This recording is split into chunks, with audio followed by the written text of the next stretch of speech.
Hello everyone, I hope you all are doing great. I am Sonalika and welcome back to my channel Study with Sonalika. So today we will going to learn class 10 bio का chapter 1 that is life processes. ठीक है, तो life processes का ये part 3 है. एक छोटा सा रिक्वेस्ट है आप सबसे, अगर आपने इसका पार्ट 1 और 2 नहीं देखा है तो प्लीज़ जाइए, प्लेलिस्ट में आपको वीडियो मिल जाएंगे, पहले आप उसे देख लीजिए ताकि आप पूरा चैप्टर टॉपिक वाइज अच्छे से समझ सको. और अगर आपको सिर्फ ह्यूमन रिस्पिरेटरी सिस्टम देखना है तो आप कंटिन्यू कर सकते हैं. ठीक है, तो एक क्विक रिवीजन करवा देती हूँ कि मैंने पिछले क्लासेस में क्या पढ़ाया था. ठीक है, तो सबसे पहले हमने देखा था कि लाइफ प्रोसेसेस क्या होते हैं, such as digestion, respiration, excretion, reproduction, ये सारे प्रोसेस आते हैं लाइफ प्रोसेसेस के अंदर. और मोड ऑफ न्यूट्रिशन दो होता है, एक होता है ऑटोट्रॉपिक, दूसरा होता है हेटेरोट्रॉपिक, वो देखा था हमने. फिर हमने पिछले क्लास में और क्या देखा था कि डाइजेशन कैसे होता है ह्यूमन बींग्स में. डाइजेशन हमारा स्टार्ट कहाँ से हो जाता है, माउथ से ही. ठीक है, जो सेलेब्री अमाइलेज होता है उससे 30% डाइजेशन हो जाता है, यानी स्टार्च कन्वर्ट हो जाता है किस चीज़ में, शुगर में कन्वर्ट हो जाता है. फिर हमारा बाकी का डाइजेशन स्टमक में, और सबसे मेजर पार्ट जो होता है डाइजेशन का वो कहाँ पे होता है, तो वो स्मॉल इंटेस्टाइन में होता है, उसके अपर पार्ट में, ड्यूडेनम में. ठीक है, तो सबसे सिंपल फॉर्म जो खाना हमने खाया, कुछ भी खाया, वो टूटते टूटते टूटते एक सिंपल फॉर्म में कन्वर्ट हो जाता है. कहाँ तक जाते जाते, स्मॉल इंटेस्टाइन में. बहुत सारे एंजाइम्स वहाँ पे जाते हैं, उस पर एक्ट करते हैं, उसे सिंपल फॉर्म में कन्वर्ट कर देते हैं. तो वो जो लास्ट सिंपल फॉर्म होता है वो क्या बनता है, glucose. Glucose is the simplest form of food. Okay, तो ग्लूकोज बन गया था. और हमने देखा था पिछले क्लास में कि वो ग्लूकोज जो है स्मॉल इंटेस्टाइन के वॉल्स पे विलीज होते हैं. Finger like projection surface area को इंक्रीज करने के लिए होते हैं ताकि ज़्यादा से ज़्यादा न्यूट्रिएंट एब्जॉर्ब हो सके बॉडी में. और विलीज में ही, विलीज के थ्रू क्या जुड़े होते हैं, बहुत सारे ब्लड कैपिलरीज जुड़े होते हैं, अटैच होते हैं उससे.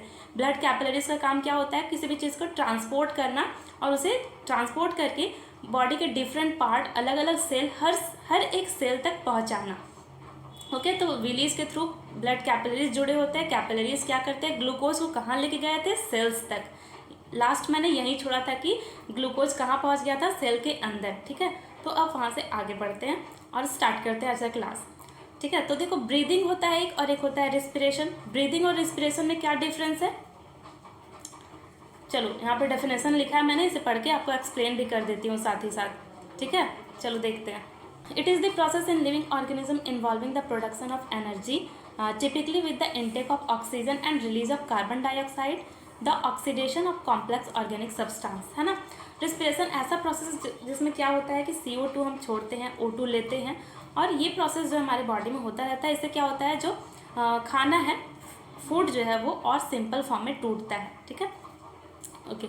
देखो ब्रीदिंग यहाँ पे इसका डेफिनेशन होता है गैसियस एक्सचेंज. ब्रीदिंग का मतलब बस गैसियस एक्सचेंज ही होता है, मतलब intake of oxygen from the atmosphere and release of carbon dioxide into the atmosphere. ठीक है, तो हम जब सांस लेते हैं, इनहेल करते हैं, तो क्या सिर्फ ऑक्सीजन लेते हैं, नहीं, उसके साथ बहुत सारे गैसेस भी हमारे बॉडी में जाते हैं. ठीक है, लंग्स में जाते हैं, लेकिन उसमें मेजर जो पार्ट होता है वो ऑक्सीजन का ही होता है, इसीलिए हम इसे ऑक्सीजन से बोला जाता है. और जब एक्सहेल करते हैं, सांस छोड़ते हैं, तो CO2 का अमाउंट ज़्यादा होता है और साथ में दूसरे गैस भी इन्वॉल्व होते हैं उसके साथ. ठीक है, निकलते हैं, लेकिन ज़्यादा होता है CO2, इसलिए बोला जाता है कि हम O2 लेते हैं और CO2 छोड़ते हैं. और ये जो प्रोसेस है, O2 को लेना, CO2 को छोड़ना, और ये कहाँ जाता है, हमारे लंग्स तक जाता है, इसी को ब्रीदिंग कहा जाता है. ठीक है, अब रिस्पिरेशन में सिर्फ ब्रीदिंग ही नहीं, रिस्पिरेशन में ब्रीदिंग के साथ साथ और भी कुछ इन्वॉल्व होता है. ऑक्सीजन जब हमारे फेफड़ों तक चला गया तो वो फिर सेल्स के पास भी जाएगा. सेल्स के पास जब तक नहीं जाएगा तो जो ग्लूकोज वहाँ पे गया हुआ है उसका फर्दर ब्रेक डाउन नहीं होगा, वो एनर्जी नहीं बना पाएगा. तो इसीलिए रिस्पिरेशन और डाइजेशन दोनों आपस में कनेक्टेड है. देखो, break down of simple food in order to release energy inside the cell is called cellular respiration. ठीक है, सेल के अंदर होता है जो भी चीज़ होता है. ऑक्सीजन गया लंग्स से किसके पास, सेल के अंदर गया, और उधर से स्मॉल इंटेस्टाइन से कौन आया, ग्लूकोज. कहाँ पे आया, वो भी सेल के अंदर आया. देखो यहाँ मान लो ये सेल है, सेल में इधर से क्या आ गया, ग्लूकोज आ गया. ठीक है, ग्लूकोज आ गया, और इधर से क्या आ गया, ऑक्सीजन आ गया, O2 आ गया. अब दोनों कहाँ पे आ रहा है, सेल के अंदर. तो अब जो भी काम होगा, जो भी रिएक्शन होगा, जो भी आगे ग्लूकोज और सिंपल फॉर्म में टूटता है सेल के अंदर, इसीलिए इसे सेलुलर रिस्पिरेशन कहा जाता है. ओके, आई होप यहाँ तक आपको क्लियर हो गया होगा. चलो अब आगे देखते हैं. ओके, तो हमने देखा कि ग्लूकोज जो कि सबसे सिंपल फॉर्म होता है खाने का, वो टूट करके कहाँ जा चुका है, सेल के अंदर. ठीक है, और रिस्पिरेशन, ब्रीथिंग के थ्रू हम क्या लेते हैं, यस, मेनली हमारा जो यूज होता है वो क्या होता है, ऑक्सीजन का ज़रूरत होता है हमारे बॉडी को। जब तक ऑक्सीजन नहीं आएगा सेल के अंदर, तब तक जो ग्लूकोज सेल में गया है वो आगे और उसका फर्दर ब्रेक डाउन नहीं हो पाएगा और उससे हम एनर्जी नहीं बना पाएंगे। तो इस तरीके से हमारा डाइजेस्टिव सिस्टम, रिस्पिरेटरी सिस्टम आपस में क्या है, इंटरलिंक है। ओके, दोनों का एक दूसरे के बिना काम नहीं हो सकता है। तो चलो देखते हैं आगे होता क्या है। तो ग्लूकोज जो कि हमारे इंटेस्टाइन में ब्रेक डाउन होकर के सबसे लास्ट सिंपल फॉर्म ग्लूकोज बना था, वो कहाँ आ गया, हमारे सेल में। ठीक है, कहाँ आ गया, हमारे सेल में। अब देखो डायग्राम दिखाती हूँ। सेल का डायग्राम है ये, मान लो बीच में क्या होता है, न्यूक्लियस। ये क्या है हमारा, ये सेल मेम्ब्रेन है। और यहाँ पे क्या भरा होता है, जेली लाइक सब्सटेंस जो होता है उसे हम क्या बोलते हैं, that is cytoplasm. Okay, cytoplasm होता है। तो जैसे ही ये जो ग्लूकोज है इंटर करता है हमारे साइटोप्लाज्म में, तो क्या होता है, वो 6 कार्बन मॉलिक्यूल होता है। सबको पता है ना, ग्लूकोज का फॉर्मूला ये होता है C6H12 and O6। Okay, C6H12O6 होता है। तो साइटोप्लाज्म में इंटर करते ही वो 3 कार्बन मॉलिक्यूल में टूट जाता है, यानी कि C3H3 एंड O3 कुछ ऐसा बन जाता है। यानी 6 कार्बन मॉलिक्यूल 3 कार्बन मॉलिक्यूल में ब्रेक डाउन हो जाता है, इसका टूट जाता है। कब, जैसे ही साइटोप्लाज्म में इंटर करता है। तो अब उसका नाम जो है वो चेंज हो गया। C6 जब था तो ग्लूकोज नाम था, लेकिन C3 बनने पे उसका नाम हो जाता है pyruvic acid. Okay, pyruvic acid या फिर पायरुवेट उसका नाम हो जाता है 3 कार्बन मॉलिक्यूल का। ठीक है, तो जैसे इंटर किया साइटोप्लाज्म में तो पायरुविक एसिड और पायरुवेट में कन्वर्ट हो गया। अब आगे उसका और ब्रेक डाउन होगा, वो 3 कार्बन मॉलिक्यूल का और ज़्यादा, मतलब आगे भी उसका ब्रेक डाउन होगा, मतलब वो और टूटेगा अभी। तो वो कहाँ पे होता है, सेल के अंदर। हमें पता है साइटोप्लाज्म में सेल ऑर्गेनल सारे प्रेजेंट होते हैं। कहाँ पे, साइटोप्लाज्म में। जैसे कि mitochondria, Golgi body, endoplasmic reticulum, ribosome, ये सारे हमारे साइटोप्लाज्म में प्रेजेंट होते हैं। तो आपको पता है कि एनर्जी बनाने का काम कौन करता है, yes, who is known as the power house of the cell, yes, mitochondria. तो अब जो भी काम होगा पायरुविक एसिड का, आगे ब्रेकडाउन जो होने का काम बच गया है वो कहाँ पे होगा, माइटोकॉन्ड्रिया के अंदर होगा। ठीक है, तो मान लो कि ये माइटोकॉन्ड्रिया है। ठीक है, इसे अलग कलर से बनाती हूँ ताकि आप समझ जाए। ये मान लो हमारा माइटोकॉन्ड्रिया है। ठीक है, तो माइटोकॉन्ड्रिया में क्या होगा, फर्दर जो ब्रेक डाउन होगा पायरुविक एसिड का। ठीक है, तो यहाँ पे होता है, देखो। हाँ, एक चीज़ और, ये सारा जो हमारा प्रोसेस हो रहा है किस चीज़ का, अभी ग्लूकोज के ब्रेक डाउन का, वो 2 तरीके से होता है। एक होता है एरोबिक, एक होता है एनएरोबिक।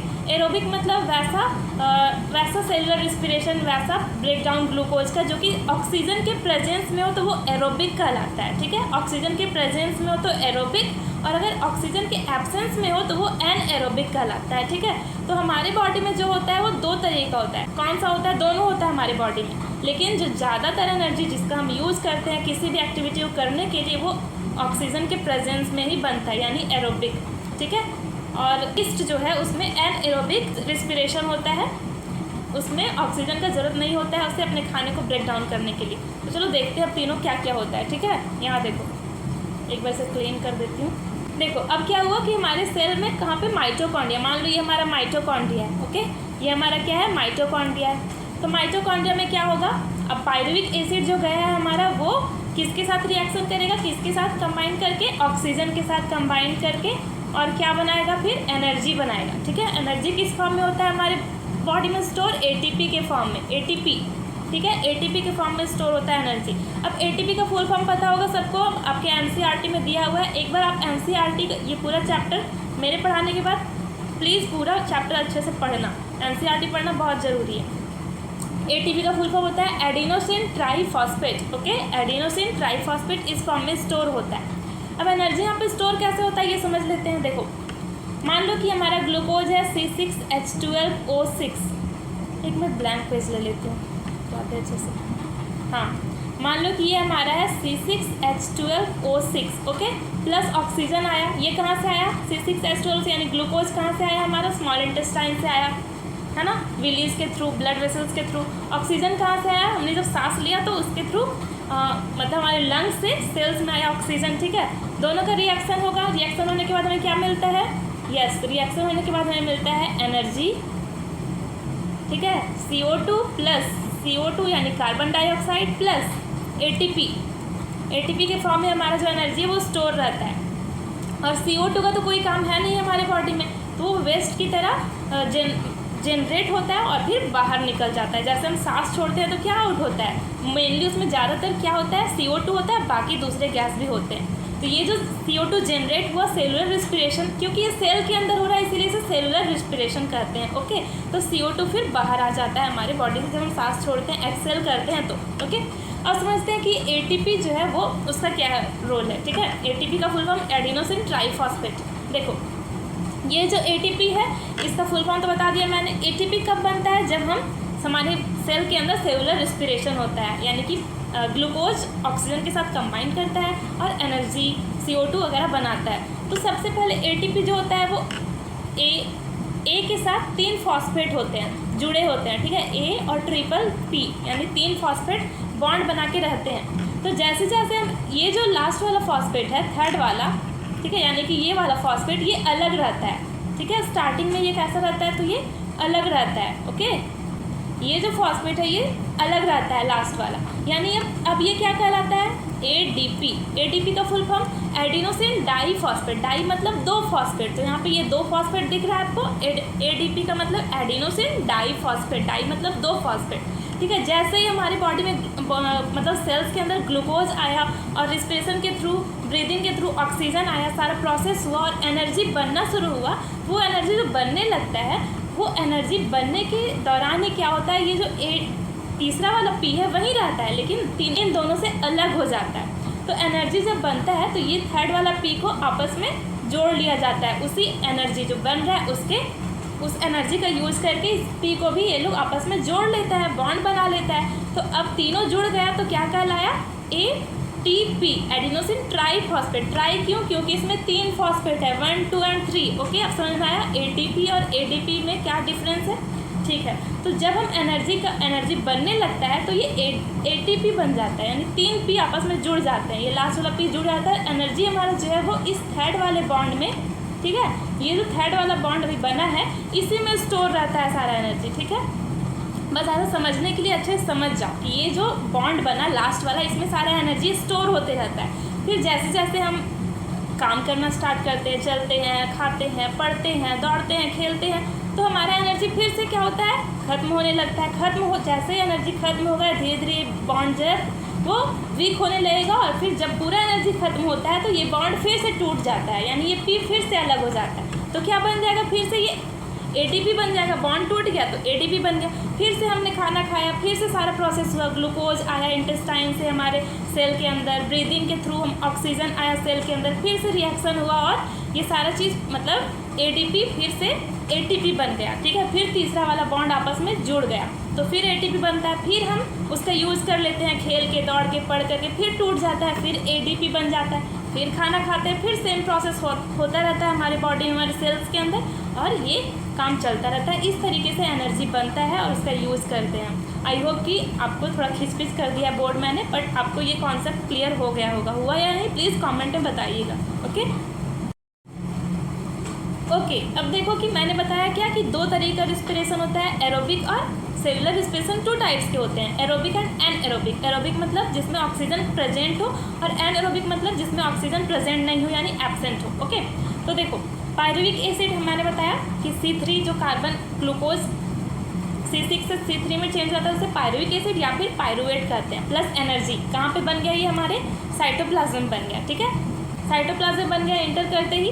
अब देखो क्या होता है कि एब्सेंस ऑफ ऑक्सीजन, ठीक है, एब्सेंस ऑफ ऑक्सीजन मतलब ऑक्सीजन के एब्सेंस में अगर रिस्पिरेशन होता है, सेलुलर रिस्पिरेशन से हम क्या बोलते हैं, एनएरोबिक रिस्पिरेशन। ओके, तो ये किस में होता है, ये ईस्ट में होता है। ये देखो ईस्ट मेंशन किया है मैंने नाम, ईस्ट में होता है। इसमें क्या होता है कि हमारा जो फर्मेंटेशन का प्रोसेस है, फर्मेंटेशन पता है सबको, देखो process of converting of sugar into ethanol, ठीक है, या फिर ग्लूकोज जो है इथेनॉल में कन्वर्ट होता है, अल्कोहल में कन्वर्ट होता है, उसे क्या बोलते हैं, इस प्रोसेस को फर्मेंटेशन बोलते हैं। ठीक है, तो जितने भी हमारे बेकिंग इंडस्ट्रीज़ है, बेवरेजेस इंडस्ट्रीज़ है, ठीक है, जो अल्कोहल बनाते हैं, सबको पता है अल्कोहल क्या होता है, यस। और जितने भी ड्रिंक होते हैं, ड्रिंक तो पता है सबको, सैम्पियन, वोडका, वाइन, ये सारे चीज़, या फिर हमारे जो बेवरेजेस और बेकिंग इंडस्ट्रीज जो हमारे केक बनते हैं, वो सारे केक ही नहीं बनता अगर ईस्ट नहीं होता तो, पता है ना।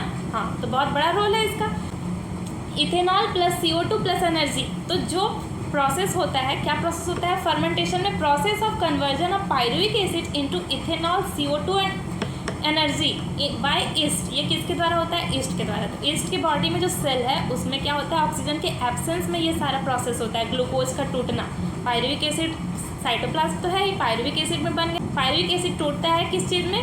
इथेनॉल में, CO2 में और एनर्जी में, ठीक है। इथेनॉल में CO2 और एनर्जी, याद रखना। देखो इथेनॉल दिख रहा है, CO2 carbon dioxide plus energy. लेकिन इन लोग में जो एनर्जी का फॉर्मेशन होता है वो बहुत कम होता है, लगभग 1 और 2 ATP ही बन पाता है, पता है। लेकिन जो हमारी बॉडी में जो ऑक्सीजन के प्रेजेंस में जो सेलुलर रिस्पिरेशन होता है उसमें बहुत ज़्यादा ATP यानी एनर्जी प्रोड्यूस होता है, पता है कितना?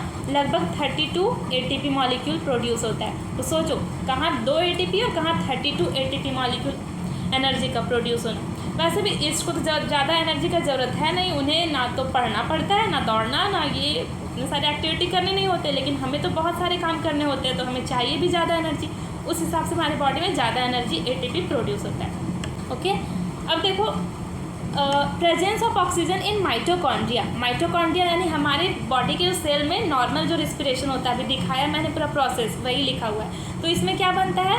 CO2 बनता है, वाटर भी बनता है, सॉरी वाटर मेंशन करना भूल गई थी, वाटर भी बनता है प्लस एनर्जी। एनर्जी किस फॉर्म में स्टोर होता है? हमने देख लिया अभी, ATP के फॉर्म में स्टोर होता है, ठीक है। CO2 हमारे बॉडी में वेस्ट की तरह होता है जैसे जैसे, और CO2 बाहर निकल जाता है जब हम सांस छोड़ते हैं तो, ठीक है। ओके, वाटर भी जनरेट होता है, अगर सेल के अंदर ज़्यादा वाटर है तो फिर डिफ्यूज़न के थ्रू बाहर आ जाता है, ठीक है। एनर्जी तो बनता है, पता है। और देखो इनसफिशिएंट ऑक्सीजन इन मसल्स, मैंने बताया था आपको कि हमारे बॉडी में ज़्यादातर जो रिस्पिरेशन होता है, सेलुलर रिस्पिरेशन, वो ऑक्सीजन के प्रेजेंस में माइटोकॉन्ड्रिया में होता है, सेल के अंदर। लेकिन कभी कभी हमारे बॉडी में जब हम बहुत ज़्यादा दौड़ लेते हैं, कभी कभी ऐसा होता है ना, मन किया चलो आज दौड़ते हैं, आज निकलते हैं दौड़ने के लिए, या फिर आज बहुत ज़्यादा एक्सरसाइज करने का मन किया तो करने लगते हैं, अचानक से बहुत ज़्यादा हमारे मसल्स में क्रैम्प्स आता है, दर्द करने लगता है, अकड़न हो जाता है। तो उस टाइम पे क्या होता है, हमारे बॉडी का जो मसल्स है उसमें ऑक्सीजन का कमी हो जाता है, जितना ऑक्सीजन था हम यूज़ कर लेते हैं, तो कमी होने की वजह से उस टाइम पे जो हमारा रिस्पिरेशन होता है, हमारा बॉडी तुरंत जो बोलते हैं एनर्जी बनाता है, वो ऑक्सीजन के एब्सेंस में बनाता है। कौन? मसल्स में जब हम बहुत ज़्यादा हैवी एक्सरसाइज कर लेते हैं या फिर दौड़ लेते हैं तो उस समय ऑक्सीजन का कमी हो जाता है, और ऑक्सीजन के एब्सेंस में ही हमारे बॉडी मतलब मसल्स में एनर्जी बनता है।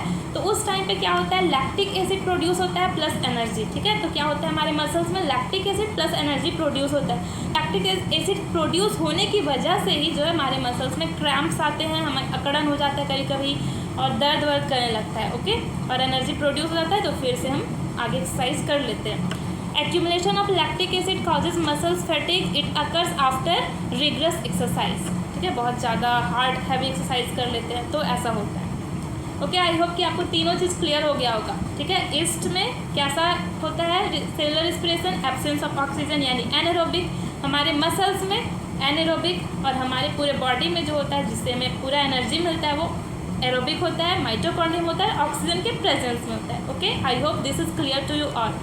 तो आगे मूव करते हैं, ओके। तो अब हम देखते हैं रिस्पिरेशन, ठीक है। तो रिस्पिरेशन मैंने बताया 2 टाइप्स के होते हैं, स्लाइड में मैंने बस ऐड कर दिया, एक बार रीड कर देती हूँ। Aerobic and anaerobic. एरोबिक मतलब ऑक्सीजन का प्रेजेंस, एनएरोबिक मतलब एब्सेंट, ठीक है। ऑक्सीजन इसमें प्रेजेंट होगा, इसमें ऑक्सीजन नहीं प्रेजेंट होगा। Take place in presence of oxygen, ठीक है। अगर इन माइटोकॉन्ड्रिया, हमारे बॉडी के सेल के माइटोकॉन्ड्रिया में होता है। इन प्रोडक्ट क्या बनता है, CO2 और H2O यानी कि कार्बन डाइऑक्साइड और वाटर बनता है। More amount of energy release, 32 बताया था, कहीं कहीं 38 भी लिखा रहता है, मतलब ज़्यादा एनर्जी ATP प्रोड्यूस होता है, 38 ATP लगभग। और देखो नेक्स्ट एनएरोबिक, ठीक है। एनएरोबिक ऑक्सीजन के एब्सेंस में होता है, take place in absence of oxygen, occur in cytoplasm, cell के साइटोप्लाज्म में ही होता है, माइटोकॉन्ड्रिया में नहीं होता है, साइटोप्लाज्म में ही होता है, ठीक है।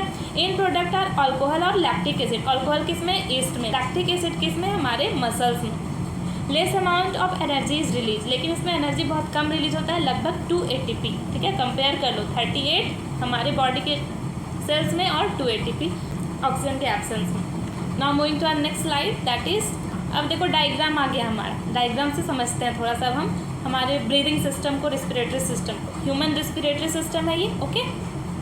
देखो सबसे पहले सब यहाँ पे क्या दिख रहा है, हमारा नाक जिससे हम इनहेल करते हैं, एयर को अंदर लेते हैं। नसल पैसेज, फिर है ओरल कैविटी, ठीक है, ओरल कैविटी है, फेरिंग्स है हमारा, लेरिंग्स है, ये सारे ऑर्गन्स के नाम है, ठीक है। फिर ट्रैकिया, ये जो है हमारा क्या है, ये ट्रैकिया है। ट्रैकिया में रिंग होते हैं, कार्टिलेज, रिंग ऑफ कार्टिलेज बोलते हैं, गोल गोल होता है। वो क्यों होता है? ताकि जो है कार्टिलेज कभी कभी जब हम सांस लेते छोड़ते हैं तो वो आपस में कोलैप्स ना कर जाए, ठीक है, सिकुड़ ना जाए।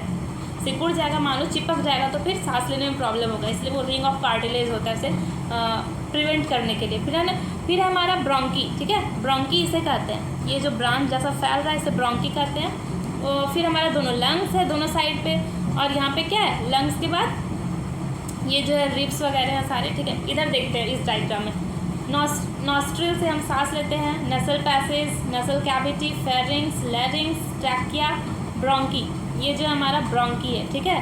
फिर ब्रोंकी से ऐसे और ब्रांचेज जो निकले होते हैं, इसे ब्रोंकियोल्स कहा जाता है। ब्रोंकियोल्स के नीचे छोटे छोटे क्या होते हैं, बलून लाइक स्ट्रक्चर होते हैं, गोल गोल बने, उसे एल्वियोली कहते हैं, ठीक है, okay.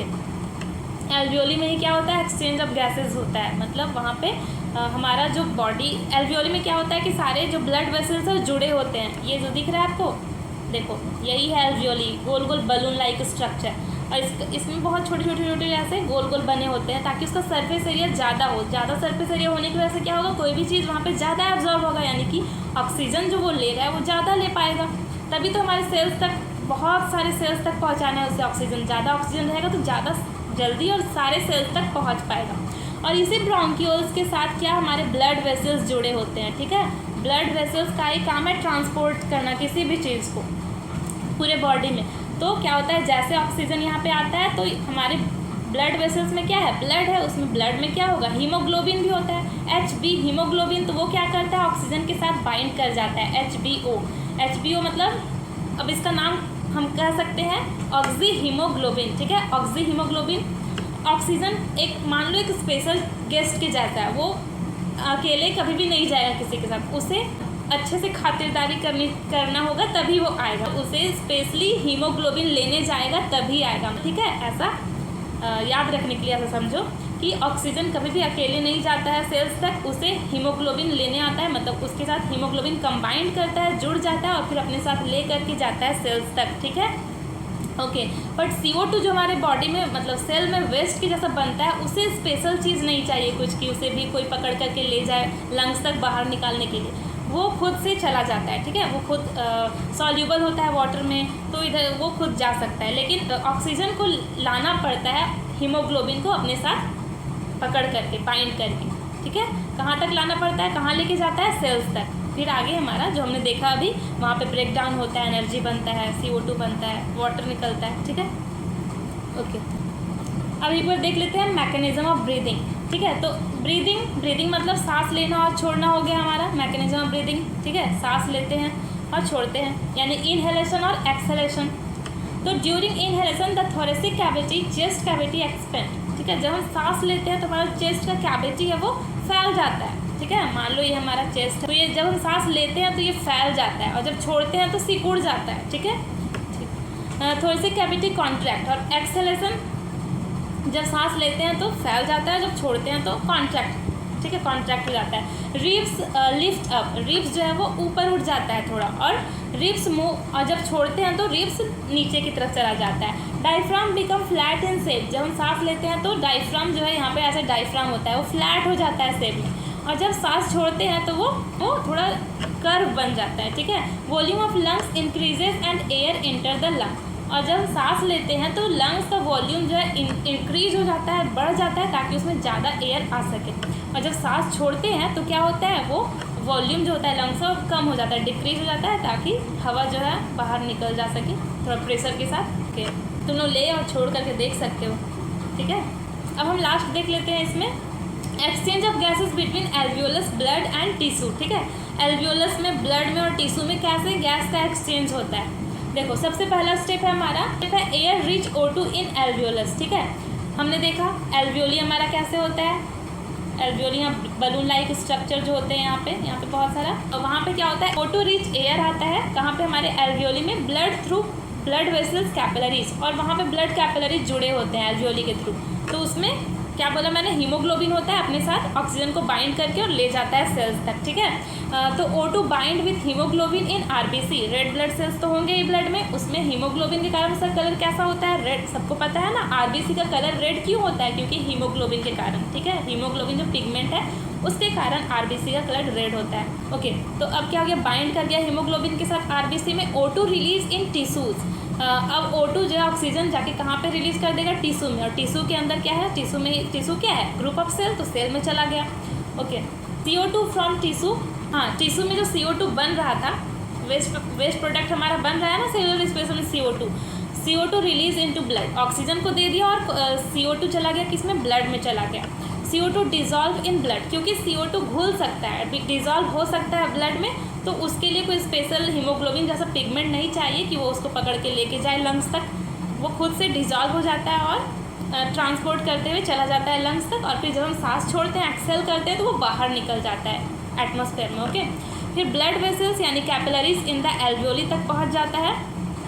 CO2 release in alveolar sac, फिर एल्वियोलस का जो सैक है यहाँ पे, इसमें चला जाता है हमारा CO2, और लास्टली जब यहाँ से फिर लंग्स के थ्रू, जब हम नाक के थ्रू हमारे बाहर निकल जाता है CO2 send out through nostril, नाक के थ्रू जब हम सांस छोड़ते हैं तो बाहर आ जाता है एटमॉस्फेयर में। तो समझ में आया कि O2 कैसे गया और CO2 कैसे बाहर आया। ये पूरा प्रोसेस था, सिर्फ नाक इन्वॉल्व नहीं होता है हमारे रिस्पिरेशन में। नाक तो सिर्फ नाक से सांस लेना और छोड़ना ब्रीदिंग कहलाएगा, लेकिन पूरा रिस्पिरेशन होता है उसमें सेल का भी बहुत बड़ा रोल है। नाक से तो बस सांस लेते हैं, वो जाता कहाँ है, मेनली सेल तक, फिर सेल से बाहर आता है, तो इसीलिए इसे सेलुलर रिस्पिरेशन भी कहा जाता है। आई होप कि आपको यहाँ तक पूरा अच्छे से क्लियर हो गया होगा, है ना। तो चलो आगे देखते हैं। टेरेस्ट्रियल ऑर्गेनिज्म, अब मैंने छोटा स्लाइड ऐड किया, ये तो हमारे ह्यूमन बींग्स में कैसे हम रिस्पिरेशन होता है ये देख लिया। अब टेरेस्ट्रियल ऑर्गेनिजम्स में रिस्पिरेशन कैसे होता है वो देख लेते हैं। Use atmospheric oxygen for respiration, मतलब हम लोग टेरेस्ट्रियल मतलब जो लैंड पे रहते हैं, ज़मीन पे, तो हम लोग एटमॉस्फेयर का ऑक्सीजन को ही यूज़ करते हैं सांस लेने के लिए, ठीक है, रिस्पिरेशन का प्रोसेस के लिए। ओके, फिर एक्वेटिक ऑर्गेनिज्म, लेकिन जो पानी में रहते हैं वो कैसे सांस ले पाएंगे, वो तो पानी के अंदर रहते हैं, वो तो बाहर आते ही नहीं है। तो वो जो पानी में ऑक्सीजन डिजॉल्व है, घुला हुआ जो ऑक्सीजन है पानी में, उसे ही रिस्पिरेशन करते हैं, ठीक है, उससे ही वो अपना रिस्पिरेशन का प्रोसेस कर पाते हैं, ठीक है। जैसे कि पानी में क्या रहता है, मछली, बहुत सारे वेराइटीज़ ऑफ मछली और भी बहुत सारे प्लांट्स और एनिमल्स पाए जाते हैं, वो डिजॉल्व ऑक्सीजन, ठीक है, उसे ही यूज़ करते हैं रिस्पिरेशन के लिए। रिस्पिरेशन इन प्लांट्स, अब प्लांट्स में रिस्पिरेशन कैसे होता है, तो respiration in plants is similar than the respiration in animal gaseous exchange occur through, जैसे हम लोगों में रिस्पिरेशन होता है प्लांट्स में भी सेम होता है वैसे ही, क्योंकि वो भी एक्सपोज रहते हैं, एनवायरनमेंट में ही रहते हैं, एटमॉस्फेयर से ही वो लेते हैं अपना ऑक्सीजन। ओके, तो उनमें किस चीज़ से होता है गैसियस एक्सचेंज, 3 चीज़ से होता है मेनली। पहला होता है स्टोमेटा एंड लीफ, मैंने आपको लीफ का पिछले क्लास में बताया था। जैसे देखो, मान लो कि ये स्टोमेटा है, दोनों गार्ड सेल है, स्टोमेटा है, यही खोलता और बंद होता है, पता है ना, पानी निकलने के लिए या फिर गैस निकलने के लिए यही खोलता और बंद होता है। तो स्टोमेटा एंड लीव्स, इससे होता है गैस का एक्सचेंज। फिर लेंटिकल्स इन स्टेम, इनके जो स्टेम होते हैं उसमें लेंटिकल्स होते हैं, उससे भी गैसियस एक्सचेंज होता है प्लांट्स में। और general surface of the root जो होता है, उसका जो जनरल सरफेस होता है, उससे भी वो गैस को बाहर निकालते और लेते हैं, ठीक है, एक्सचेंज करते हैं गैसेस का। तो ये पूरा था, हमने पूरा देख लिया कि ह्यूमन में कैसे रिस्पिरेशन होता है, प्लांट्स में, एनिमल्स में, और एक्वेटिक एनिमल्स में भी कैसे होता है, ठीक है। आई होप कि यहाँ तक आज पूरा आपको अच्छे से क्लियर हो गया होगा सारे कॉन्सेप्ट। अगर आपको समझ में आ रहा है तो प्लीज़ बताइएगा ज़रूर, कमेंट में फीडबैक दीजिएगा कि समझ में आ रहा है या नहीं, ठीक है। और अच्छा लग रहा है तो प्लीज़ इसे लाइक कीजिए, अपने दोस्तों के साथ भी शेयर कीजिए, ताकि उनका भी हेल्प हो जाए इस चैप्टर को अच्छे से समझने में। और इसका भी 1 या 2 पार्ट और आएगा, उसे भी अच्छे से देखिएगा, और इससे पहले वाले भी 2 पार्ट आ चुके हैं, उसे अच्छे से देखिएगा ताकि वो पूरा चैप्टर अच्छे से क्लियर हो जाए। Okay, so that's all for today's class. Till then पढ़ाई करते रहिए। ओके।